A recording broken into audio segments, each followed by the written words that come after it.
Hey everyone, welcome to the Midpoint Review. I'm your host, AJ Tabando. We've got a great show for you today. My guest is Rachel Wasserman, former lawyer and investment banker who left the world of corporate investment and law to forge her own path. We talk about major midlife pivots. We talk about charting a values-driven life for yourself, the roller coaster of failure and triumph, and what it's like to finally see through the facade of external validation and make peace with who you want to be. Before we get started, huge shout out to our sponsor, Habit Coffee Club. You know that feeling when you have a really good cup of coffee in the morning, you relax, you breathe deeply, and you remember, oh yeah, coffee is a narcotic. But that's okay because it's my narcotic and I love it. Go to www.habitcoffeeclub.com to order a bag or sign up for a subscription and use the promo code midpoint at checkout for 20% off. That's www.habitcoffeeclub.com. All right, let's start the show. Welcome everyone to the Midpoint Review. Today I have a guest I'm super excited to be speaking to, Rachel Wasserman. Rachel is a former Bay Street lawyer and sell-side investment banker who threw it all away to follow her values. She became a fellow at the Canadian Anti-Monopoly Project and Social Capital Partners to focus on fairness and equity in the financial system. She has recently launched Wasserman Business Law, a law firm designed to provide quality and affordable legal advice to entrepreneurs. And I am super excited to have you on the show today. So Rachel, welcome to the show. Thank you so much for having me. So very excited to be talking to you today. Partly because of the way that you and I met each other originally, which was I just straight up slid into your LinkedIn DMs because I heard you on a podcast and I heard you talking about your life and your experience in law and in the world of private equity and how you had this sort of moment of awakening where you were reflecting on things and realized, you really wanted to do things differently. And it was a really values driven decision. And I just thought, I got to meet this woman. And so we connected. Thank you for responding to a random outreach. And it's been great to get to know you over the last couple of months and see your story unfold. So I'm excited to talk to you today. And before we jump in, where are you at today? You've been going through quite a journey. You are doing some really exciting things. Where are you at in this moment of life? I'm rebuilding. I'm rebuilding the life that I want for myself. It's messy. It's not pretty. There's days where I wish things were easier, but when you finally are the master of your destiny and taking charge of your life, it's very hopeful. And so I'm really excited for the first time in my life to take charge and do what I want to do and make a difference in this world. So, I'm starting this law firm. This episode's probably going to air a few months or weeks after I've launched. So we're in we have already started taking on clients, but, haven't fully launched the firm yet. And it's really cool. I just drafted my firm values. And to me, that was a really powerful process because unlike a lot of law firms who try to be something to everyone, that's not what I'm trying to do. I want to be something to someone, and that means that I can't make everyone happy. And that's okay. And I think a big part of getting to where I am is realizing that it's okay for people not to like you. When you stand for something, people are not going to like you, but a lot of people are going to love you. Yeah. And I'm okay with that. And frankly, it's brought me a lot of peace and it's made me a lot happier. And so in drafting these values, it's really a statement of like, what do you believe? What do I believe in? What do I want to stand for? And this isn't gaslighting people into, playing up what's trendy for a business to stand for.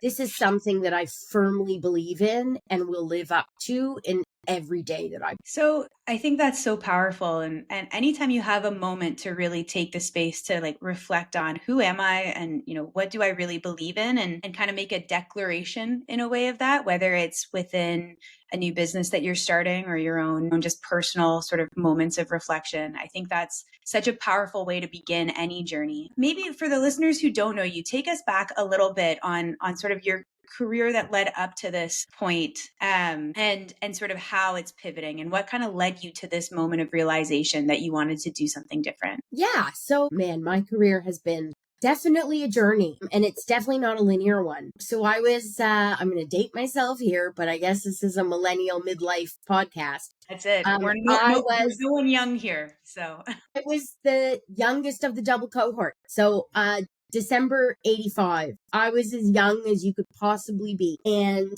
I got rejected from every university program I think I wanted to go to. My life has been a story of failure and triumph. And so my number one choice rejected me, but I decided that I still wanted to go to Laurier, but not for business. And I would transfer in when I got there if I could. And I did it. I managed to do it. And not only that, I became a spokesperson for the program. And then I thought about, what do I want to do with my life? And at that point in my life, I was very focused on making as much money as possible. Honestly, that was my goal in life. Someone sent me my grade 8 graduation picture in the yearbook, and it said career aspirations. And I'm so embarrassed as to what it said. It said I wanted to be a bazillionaire, and how far I have come from that. I was going to say the irony of the moment you're in today and who you are today. Yeah, exactly. And that's because so much of my values and goals in life were determined by other people and not myself. But I didn't know myself what I wanted. So what I wanted was external validation and this appearance of success. And so going to Laurier in business school, I knew I didn't want to be a number cruncher. So marketing seemed really appealing to me. And I was very fortunate enough that after 3 rounds of applying to jobs and not getting them, I got a job at Unilever. And that was like my pinnacle employer. And so I started my career in marketing, which really framed how I became a lawyer. Because when you're working in marketing and you're working with lawyers, they'll tell you, you can't do this, you can't do this. And it's like, well, tell me what I can do. This is not helping me. Tell me what I can do. And so I ended up going to law school. My parents had always wanted me to be a lawyer, but I wouldn't go because they wanted me to. I do this exercise a lot when I'm changing my life, which I've done many times. I think about, what am I good at? What am I not good at? What do I like about my job? What do I not like about my job? And so the appeal for law for me was that this constant changing of files, of constant learning and growth. And that really appealed to me. So I went to law school, barely got in, barely. My acceptance to Queen's Law came in my junk mail, I think a week before school started. I deferred because I had a job and I couldn't just pick up my life and move. I was a good enough student. I wasn't a great student. I did well in the courses that I needed to do well in, and I didn't do so great in my other courses. But because I had this business experience, I was overwhelmed with job offers when I went through recruitment, and I ended up at one of Canada's most prestigious law firms. I picked it because I felt a connection with the people, in that it wasn't stuffy. I'm not a stuffy person.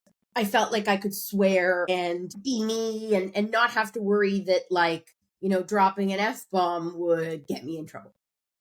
And is that something like that seems to me to be something that I've certainly found important, and more so as I've gotten older, the sense that like I need to be in spaces where I feel like I can be myself to be able to perform at my best. Is I that think resonated with you? definitely, and I think, I'm a bit neurospicy, and then I think I'm incapable of not being myself. You know Yeah. me well enough, I think, to know that. Obviously I know not to speak up in a boardroom with some really important people with my opinions when it's not warranted. But when I'm having informal conversations with powerful people, my personality is coming out. And so I practiced law at this really big law firm, and my career was unlike anyone I had seen. I was really thrown in the deep end. And that's because I was capable. I remember there was one file I worked on where my opposing counsel was a Harvard law partner at Paul Weiss, New York. And I said to him, why don't you have an associate on this file? I'm just a lowly associate. You're this hotshot partner. And he said to me, well, if I had an associate as good as you, maybe I would. And I said, humor me. How long do you think I've been practicing law? And he said, 8 years. I laughed and I said, you're actually very close. Change years to months. So that was really indicative of my career practicing law, where because I had the previous work experience, I had the judgment to be able to perform it at such a high level. What I do is not rocket science. It is judgment, strategy, and attention to detail. And so my career I moved to another law firm, but and found more of the same problems that I was facing with my first one. What I learned is that the smart people aren't the ones getting ahead. It's the ones who play the game who do. That if you come from a wealthy family, you're far more likely to be successful than if you're just really smart and work really hard. I ended up leaving law and because I got recruited to go into investment banking. Well, holy hell, I'm doing something right. If they when I called them up and said, "Hey, I'm thinking of making a move," and they said, "Holy shit, I can't believe this. Come work for us." And so I did. And another exercise in understanding that I don't fit in these environments.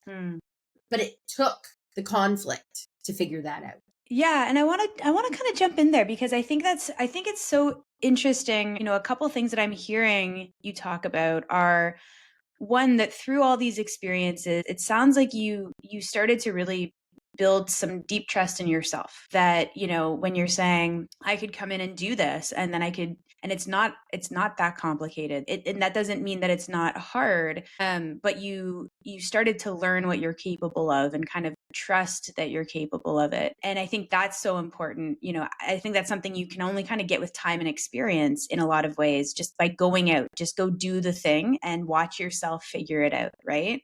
And it sounds like you really did that. And then the other thing that I'm hearing is, and I think this is something that so many people at this stage of life who have been in business world or anywhere, the workforce, I mean, any world, that there's this scammy element to a lot of it when it comes to success. And that's not a judgment on the people who are successful. We're both arguably very successful in our own ways. And I think we got by there, honestly. I think lots of people do, even people who have help or, you know, other support, you know, that's not saying that they don't deserve to be successful.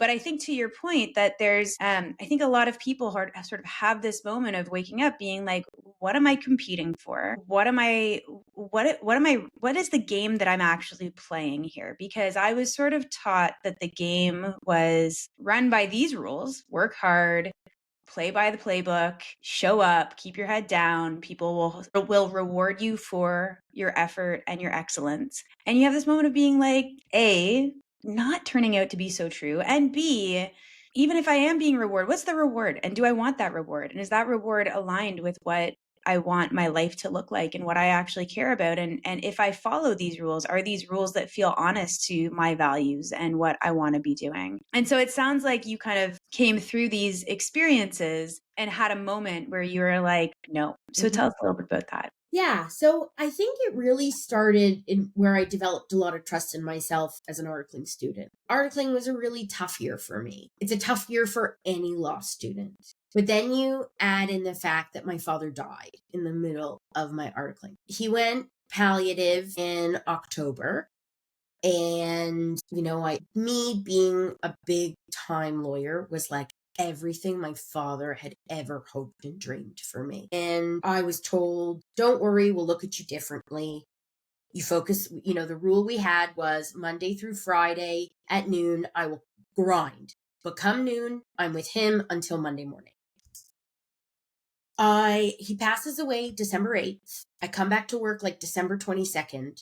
And then January, like 15th-ish, they sit me down in a public restaurant, my two mentors. And they said to me, Rachel, we've had our mid-year review. It's not looking good for you. You really got to step it up. And that was really hard for me. I started welling up in the restaurant. It was blowfish at the time. I started welling up, you know, playing around with my food. I couldn't eat anything. And I went back and I just killed myself working for 4 months to prove to them that I deserved to be here. I ended up getting hired back. And the first thing they said to me was, we knew you could do it. And I said, well, why did you tell me that I needed to step it up? Yeah. And they said, well, we wanted to see what you could do. And that's not where I got the confidence. Where I got the confidence was a year later. A year later, when we went through that same hire back process. And I then saw where the bar was. And the quality of work that I was putting out relative to where that bar was. As an articling student, I was given my own deal to fully draft and negotiate. It was small. It was like the acquisition of like a junior hockey team for like $250,000. But my opposing counsel was on the partnership committee of a Bay Street firm. He was great to me. Like it wasn't like this like crazy thing, but that was the level that I was performing at. Right. When people who we were hiring back were just doing due diligence on contracts. And so that was where I realized or the first time I realized that you can't always listen to what these people have to say and you have to believe in yourself. And I don't know everything, but I know how to do an M&A deal really well. Yeah. And so you learn and you see when you actually get to see these people who you think are better than you or you think are smarter than you, when you really come face to face with them. Some are very smart, but a lot of them are not. You know, Barack Obama, Michelle Obama, they talk a lot about when you get to meet these powerful world leaders and executives, and you sit in the room with these people and you're like, hold on a second. Like, really? Like, really?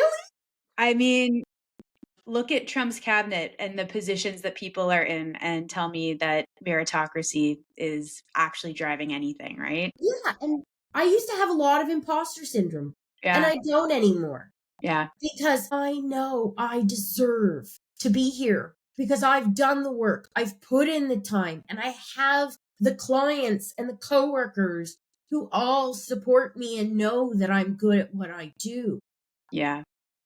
And it really, when you realize what it takes to get ahead, you know, some people swallow their pride and play the game, but that's just not who I am. And so I'm trying to do things differently and actually reward talent and, you know, work with really smart people who may look different or sound different or come from a different background. You know, a funny story of me putting my foot in my mouth, which I tend to do sometimes. I was meeting with an associate at a law firm and I said, listen, we're going to come up against Harvard, Yale, all these fancy schools. And let me tell you, just because someone went to Harvard doesn't mean they're smarter than you. I've been up against people from Harvard a ton and they're not that smart. And then he says to me, you know, I went to Harvard. Classic. Class. I mean, but still true. I mean, still an important lesson, I think, for anyone. Even if you went to Harvard, you could be smart, but don't assume, right? That just because you got in there, that makes any difference at the end of the day. I think this is such a powerful it's such a powerful awakening when you finally move past imposter syndrome. And I think that's something that has taken me also a very long time to move through. And I think, a lot of people, the first thing you learn is not how to trust yourself, but how to perform confidence, right? Because I definitely moved through spaces looking like I had all the confidence in the world, but inside really feeling that insecurity. But it's a powerful thing when you let that go because you realize that you don't need to perform that anymore. I want to ask you about where you're at today. Well, you came through this incredible experience of life and working through the legal profession. And I think that there's nothing more powerful about when you want to make a change in the world, first going into those spaces. And you didn't necessarily, you didn't go into those spaces to be like, I want to disrupt the legal practice and change investment banking. But by going into those spaces, you really understood sort of what these things looked like, where there were good things happening. Because I think, anytime we talk about the negative, there's, it's not like everything is just completely broken, but but if you don't see things from the inside, it's very easy to turn some of the problems in the world into cartoon versions of themselves, right? That everything is either good or evil. The people who work in these spaces are either in it for the right reasons or in it for the wrong reasons. And the world is filled with nuance. And whether we wanted to or not, we're not going to be able to blow it all up and start from scratch. So we got to work with what we have and preserve the good and disrupt the rest, right? And that's really where you seem to be putting your energy and time today. And I want to kind of a question from two angles. So I want to hear about what you're working on, but I also think that this is such a fascinating moment in history to be working on sort of anything that has to do with changing or disrupting some of these foundational systems that the economy, that society, that politics, that the world is really built on top of.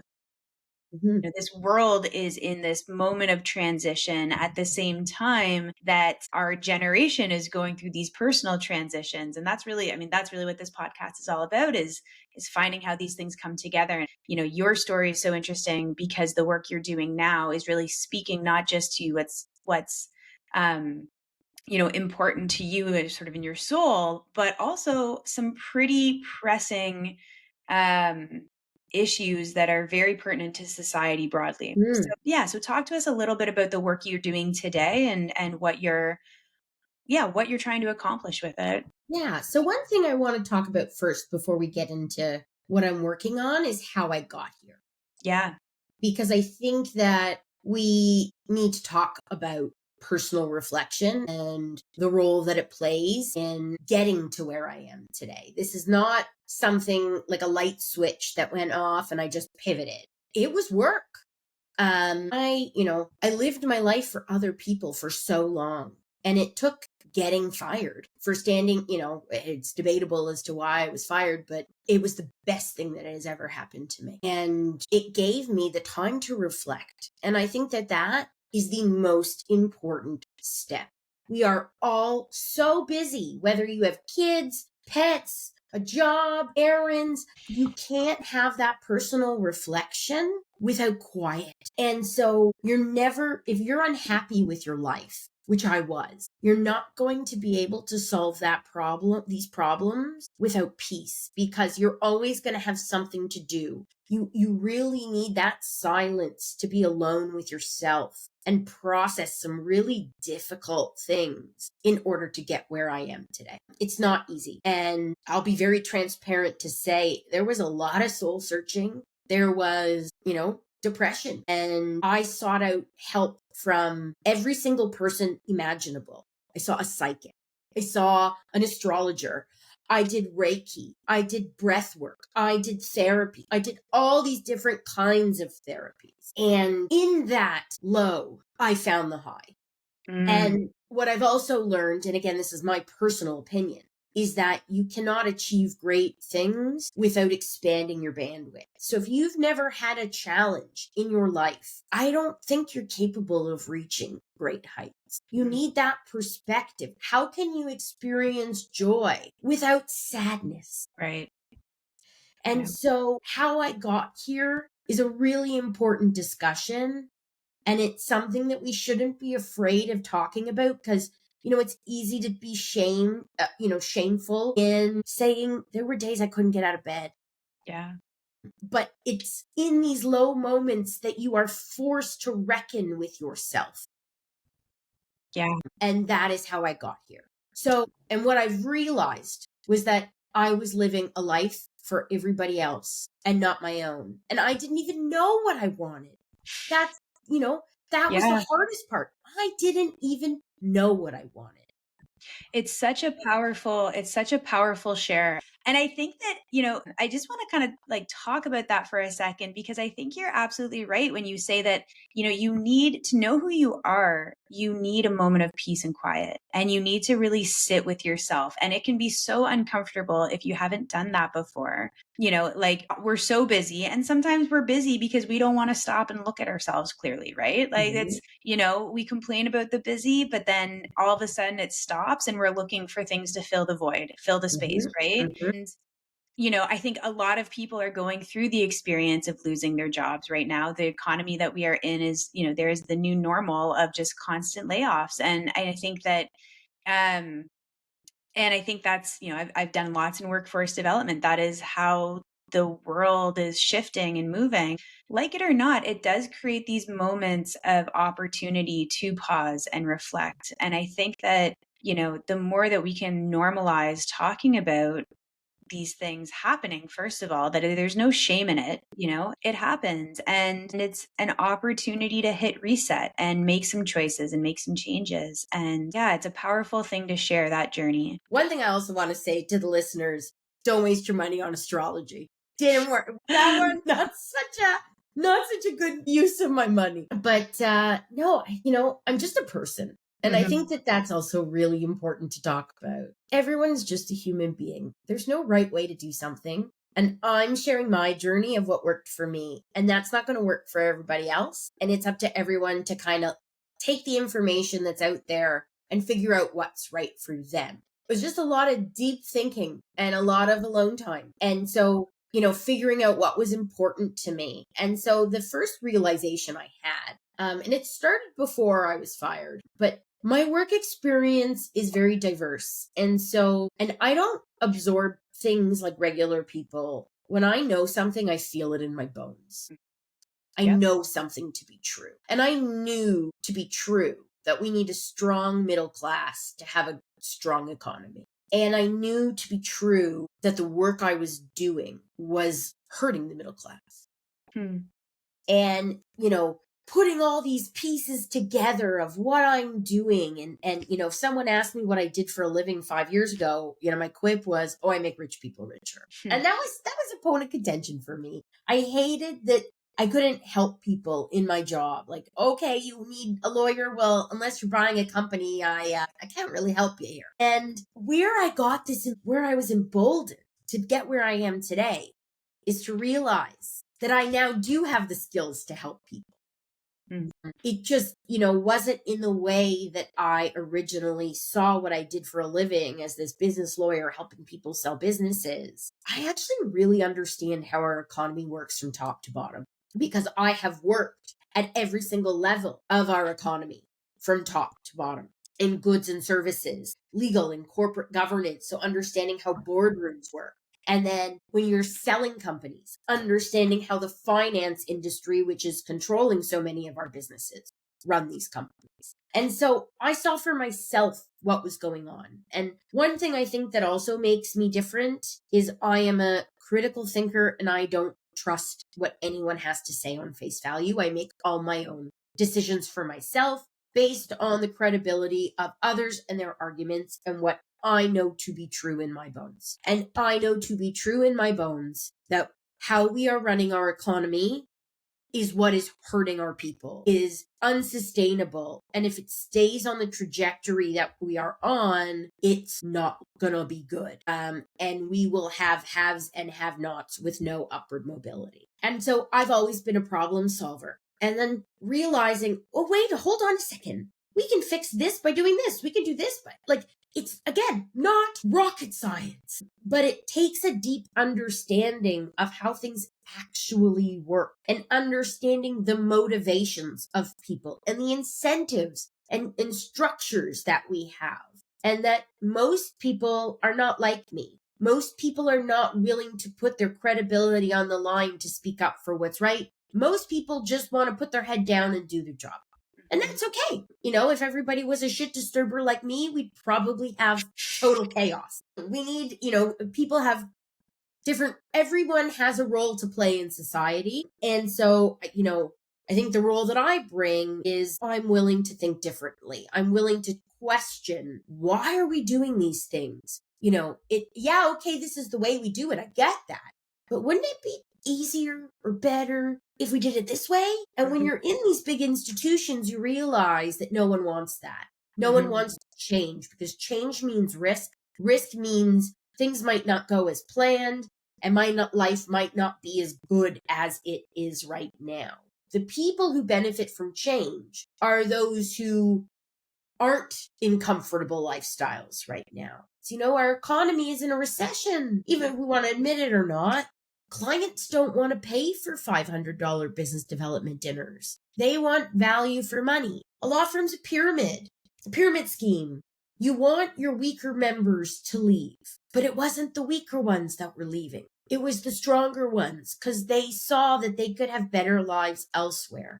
And so as a business person and having strategic foresight, it's like, whoa, this business model is not sustainable. And at first, I tried to take accountability for it and speak up and say, hey guys, you know, if we want to be successful in 10 years, we need to address these problems. And I wore that. Oh boy, did I wear that. How dare you challenge the way we do things here?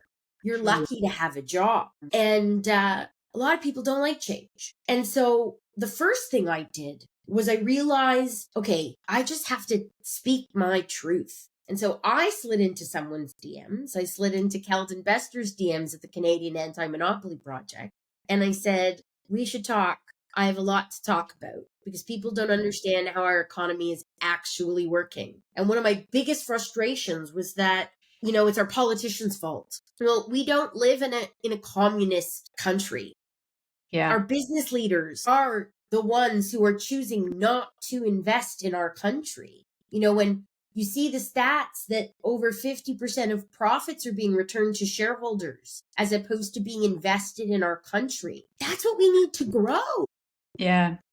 Like, it's thinking critically and like trying to solve problems using actual reasoning as opposed to just listening to rich people and just listening to what they want to do. And what they want to do is what we've been doing for 30 years. And if that worked, we wouldn't be here. So why are we doing the same things? Yeah, I think that I think your point around talking about the need to grow business, be more productive, do all these things, and then pointing to government. I mean, it's not that the government doesn't have roles to play in everything, Sure. but I always pick up on that tension as well, that, there is so much power within the business world to do things differently and to make different kinds of choices. And I think that unlocking that power through a number of different ways is absolutely, like, that's where the big change comes from. And often,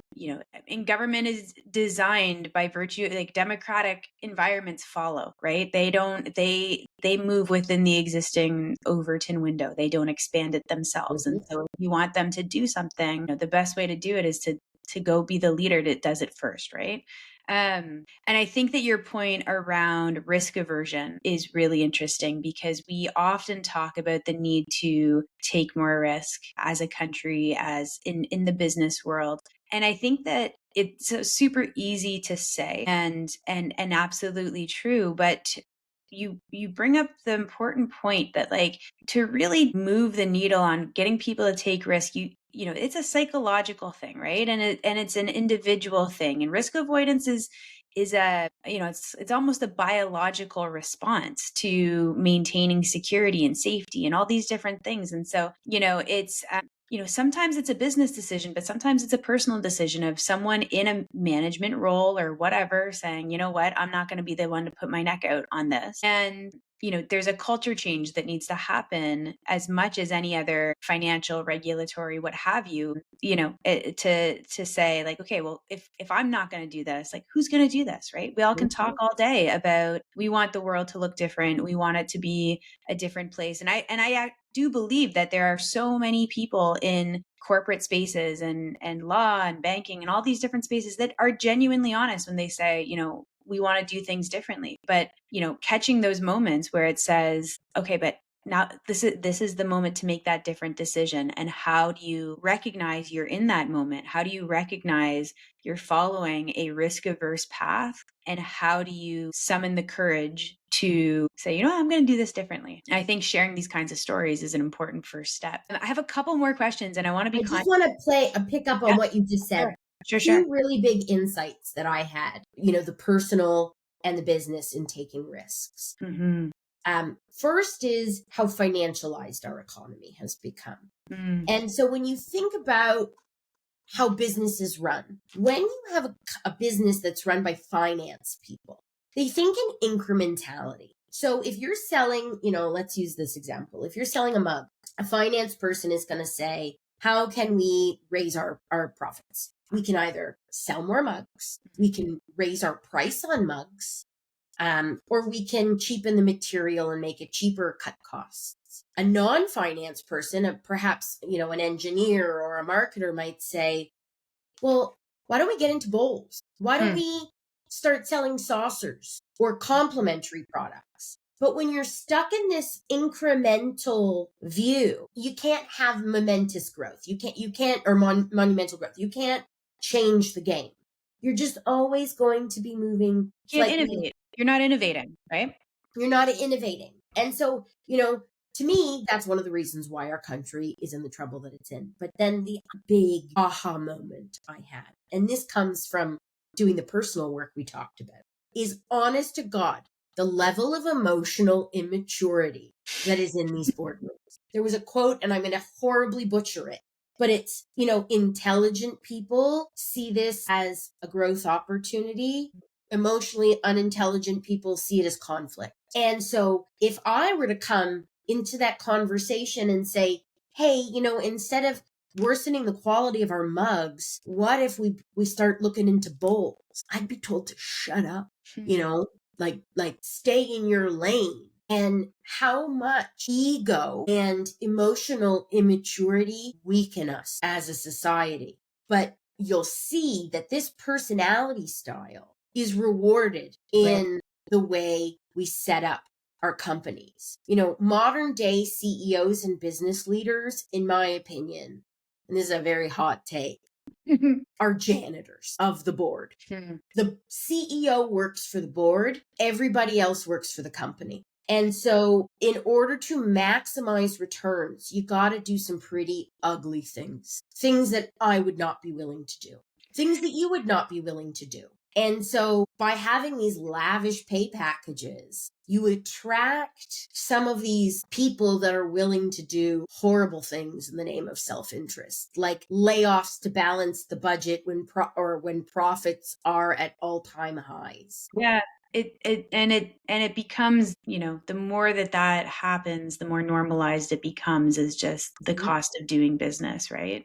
Mm-hmm. I often think about when I was going through some different experiences over the last couple of years and in tough situations with people or with whoever, whatever, this phrase, I just kept hearing people saying it. And it was almost like they were using it as a personal moral get out of jail free card, which was, it's not personal, it's just business. Oh, yeah. And it's almost like they were trying to convince themselves because they knew they were doing stuff that was not, was not really defensible as just a decent person, right? And I mean, sometimes you've got to make tough decisions, right? Like there's very For few sure. win-win situations in life, in business, in anything, right? There's downsides and upsides, but I think that is a very different thing than, choosing to make decisions for at the cost of values, which comes back to kind of where we started this conversation, was in setting that new set of values. So I have two questions left, and I want to kind of pull back just a little bit because we've talked so much about about how we take a lot of these entrenched systems that are just kind of rotting, to be blunt, Mm-hmm. right? Yeah. That didn't start this way, and it didn't necessarily end up this way because of even a large group of people. I think it doesn't take that many people to begin to create a toxic system. But once that system becomes toxic, or once that rot starts to set in, it implicates kind of everybody that touches it, and Yeah. everybody and everything that touches that system. And it seems like we're in that now, but we're also and then we're going to flip to optimism mode here a little bit, because we're also in a moment where people are waking up in a big way. And thank you to Donald Trump for waking us up from this slumber, Yeah. in many ways, that, he's shown us a little bit of what an end game looks like of a lot of these systems. And we're seeing that, and not just him, in a lot of spaces, we're just starting to see, where we're really starting, where we're going, right? And people are waking up to it and saying, you know what, no, like, it's time to actually do some things differently. And people are making noises like they're willing to take on some personal risk, and we'll see how that all pans out. But at the end of the day, what is unquestionable is that we are in a huge moment of opportunity For sure. to do things different. And again, our generation is in this moment of opportunity to find our own power, to recognize, to get over our imposter syndromes, to stop being sort of the passenger on the ride. We're moving into positions of power and authority and influence. And how do we use those to take this moment and channel it in a direction that is actually going to leave the world better than we found it? And so I'm wondering, what do you see as the biggest opportunity that our generation and folks who are having these sort of midlife, midpoint Yeah. awakenings and thinking about how do I redirect the back half of my life and what do I want to really do? What's that opportunity that we have to make a difference right now? Yeah. So I think the biggest one is building community. We're not all shit disturbers like you and I. And that's okay. We Um, disturb enough shit for everybody else. yeah, exactly. Building community. Because what I've realized, the power that I have is in my ability to organize. Mm. And I was, my nickname at my first law firm was the union leader. That was my nickname because I knew we deserved to be paid better, and don't get me wrong, fancy law firms are, we make good money. I'm not going to lie about it. But the cost of law school had tripled and the Sure. starting salary of a first year lawyer hadn't moved in like 20 years. There is so much power in coming together and using that collective power in, not even strikes. Like it doesn't have to get that bad. But when management understands that their workers are not happy and are willing to do something about it, that is leverage. I am a negotiator. That is like one of my greatest skills. And to be a good negotiator, you have to know what your points of leverage are. And in the last 30 years, workers have lost a lot of leverage because we have been divided and made to think that we're all on our own, and we're not. Mm. Just not buying into this achievement culture, to coming together with community and building connections based on values, not achievement. So another great example, when I lost my job and wasn't making money for quite some time, I can't even tell you how many friends I lost because we weren't going out to fancy dinners anymore and talking about the big deals we were working on. And when I realized that a lot of these friends I had weren't friends at all Right. because we didn't share any values. And now in where I am today, so I have friends that I never would have thought I would have anything in common with. Mm. One of my friends I met volunteering at the food bank, she's a refugee from Mexico. She was a police officer and had to flee the cartels because they were, her life was in danger. And she's works as a cleaner. Hmm. And, the old Rachel would have candidly probably thought I was better than her.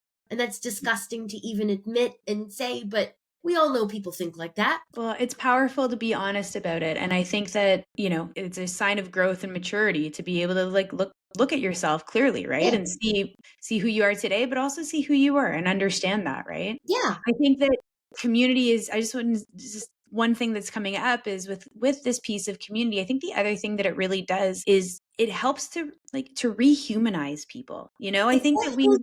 we dehumanized each other in society into a point of not knowing how to talk to each other, not knowing how to give each other grace and empathy and curiosity and all of these things, right? And we get so focused on our own lives, which is normal, but at the same time, you can't do that in isolation of everybody else.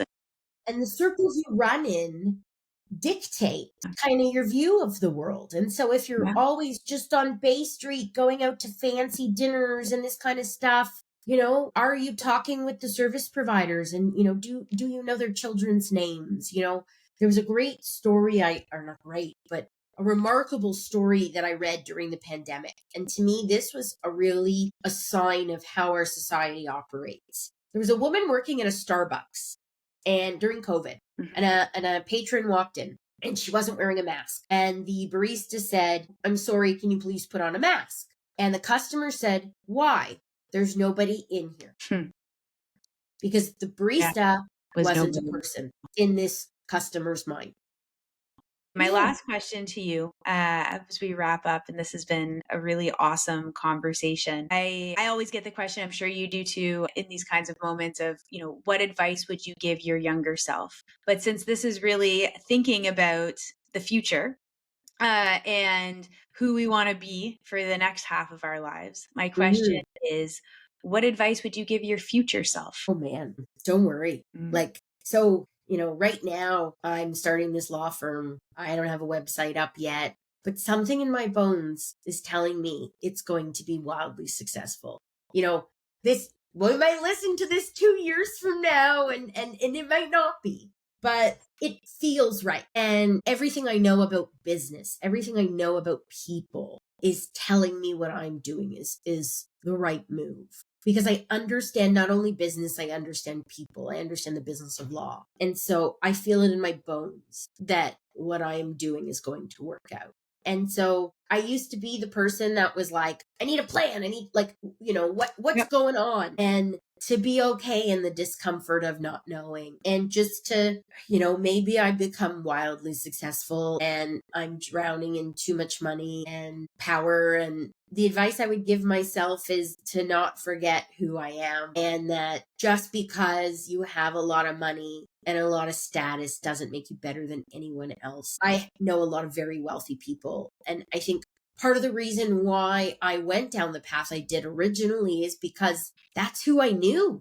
And Right. I grew up being on the less wealthy side of that equation and wanting what these people had, wanting immense wealth. And you realize I don't want that. And I don't want to lose my values. And so, grounding myself in what's important to me. True. And so know what you want, and it's okay. And I guess it's okay to change. Yeah. Like, I'm not the person I used to be, and I'm so far from it. I don't want to be a bazillionaire. If I don't even know how much money that is. But is Elon a bazillionaire? I don't know. But it's okay to change your mind. It's okay to grow. And it's okay. I don't want this anymore for myself, or to say I was wrong Yeah. and start again. Turning 40 this year, and this will be now my third career change. Started in marketing, went to law, went to investment banking, and now I'm back to law, but starting my own firm and doing all this public policy work and advocacy. Yeah. So there's nothing you can't do if you want to do it, but there's also nothing wrong in changing course. I love that. I think that's such a perfect ending for this conversation, and such a wonderful piece of advice to everybody listening. That, don't worry, just trust yourself. Whatever you go down, you're going to learn something new, and that'll teach Exactly. you what you do next, right? So, Rachel, I want to say thank you so much for this conversation. I already, was so impressed, but every time I learn more about your story, I just walk away learning so much more about myself as well. So thank you for sharing. Thank you for coming on here. And we look forward to the grand launch of Rachel Wasserman Business Law. And I'm going to totally come back when you are a bazillionaire and play this last 10 minutes of this episode for you.